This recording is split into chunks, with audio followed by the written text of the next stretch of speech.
తను ఒంటరిగా ఉన్నటువంటి సమయంలో అంటే మనకి అన్ని క్లియర్గా బైబిల్లో లేవు.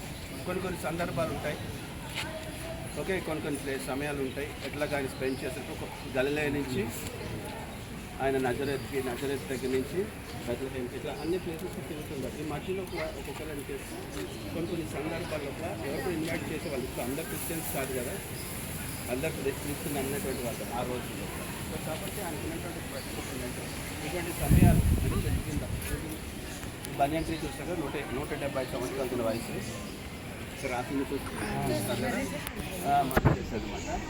సో దీన్ని అంటే యేసుక్రీస్తు ప్రభు వారి యొక్క ఏమంటారు ఒక ఇదన్నమాట. అంటే ఆయన ఇన్వైట్ చేయనప్పుడు ఒంటరి సమయంలో ఎలా గడుపుతారంటే సో ఈ కుర్చీలో పడుకున్నటువంటి హోమ్లెస్ చేసి మనం చూస్తాం.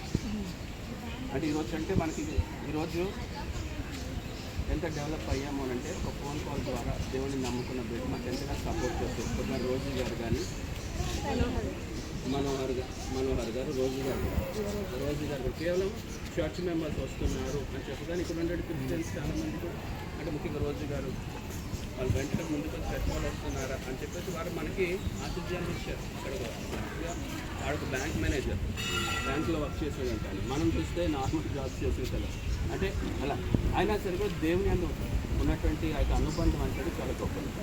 సో మన కోసం స్టేషన్కి రావడము, మన కోసం మనం వెయిట్ చేయడం, 4 గంటల నుంచి ఫోన్ కాల్స్ చేస్తూనే ఉండి టెన్షన్ పడుతున్నారు.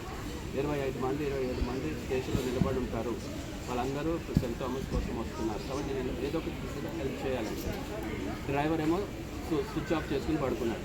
కరెక్ట్గా ట్రైన్ ఆగే ముందు డ్రైవర్ గారు స్విచ్ ఆన్ చేశారు.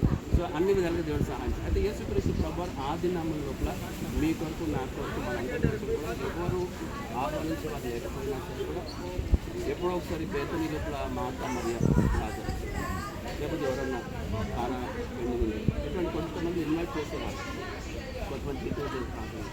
కానీ ఇటువంటి సిచ్యువేషన్ లోపల ఏంటంటే చాలా సమయాల లోపల క్రిస్టియన్ కూడా ఒక్కొక్కసారి దేవుడు వదిలిపెట్టేసే రోజులు కూడా ఉన్నాయి. పేదలు వదిలేసి వెళ్ళిపోయారు.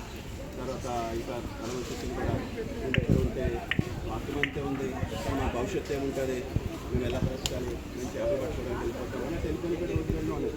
మళ్ళీ వాళ్ళని పిలిచి మళ్ళీ సేవలపల అట్లా ఆహ్వానిస్తుంది. కానీ ఇటువంటి సందర్భాలు ఎటు చూడండి, ఇంకా షేర్ దగ్గర ఉన్నటువంటి జీవితాన్ని హోమ్లెస్ జీవితం అని ఆయన ఒంటరి సమయాలు గడిపినటువంటి సమయాలు చెట్టు కింద పడుకోవడం.